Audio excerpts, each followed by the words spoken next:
kandi mu ngingo zagiye zirafatwa ni ingingo ijanye no gusubira gutunganya inzego z'ishirahamwe ry'ubumwe rya Afurika. Rero mu nzego ku mwaka baza baregera, nico gituma rero Uburundi buserukira akarere ko muri Afurika yo hagati. Ubu rero nibwo bwatowe muri Afurika yo hagati kugira ngo bwinjire mu mwaka uza, no kuvuga buzoba butwara buri icegera ca kabiri ku cegera ca mbere gushika bushikira gutwara ubumwe bwa Afurika. Nuvuga yuko mu 2026 aha Uburundi bwamaze kwinjira, bwaratowe. Erega hari ibihugu binaniranwa, Uburundi iryo ni iteka rikomeye kuko hariho nuba bananiranwa batarumvikana, ndetse n'urya yashikiriwe ubu murazi yuko hari haheze nk'indwi zibiri gusa ariho bumvikanye, byari bimaze imyaka 3 yose byararagaye ko bumvikana. Kubona rero Uburundi badahiga imanga agace batora Uburundi niteka ridasanzwe. Namye niyumvira nk'umuntu arindiriye imyaka 55 azoshikirwa rya niko ibihugu ari 55 kiwe cyose kishikirwa ku mwaka.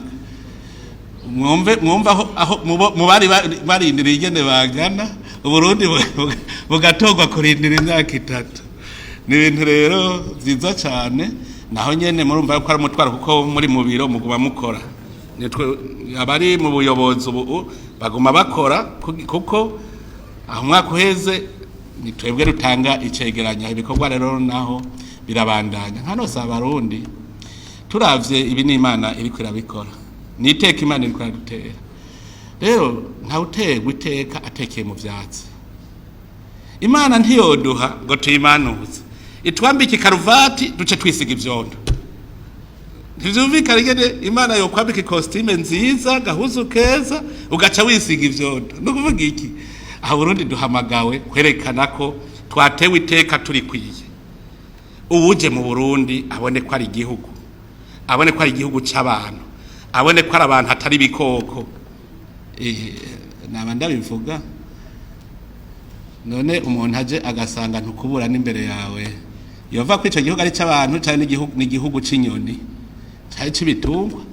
Murumva yuko rutegeza kwitera iteka uku bavuga ngo uko inkende ruri igiti niko ubwambure bwayo buboneka. Uburundi rero bwagiye aho buguma burabwa gutya.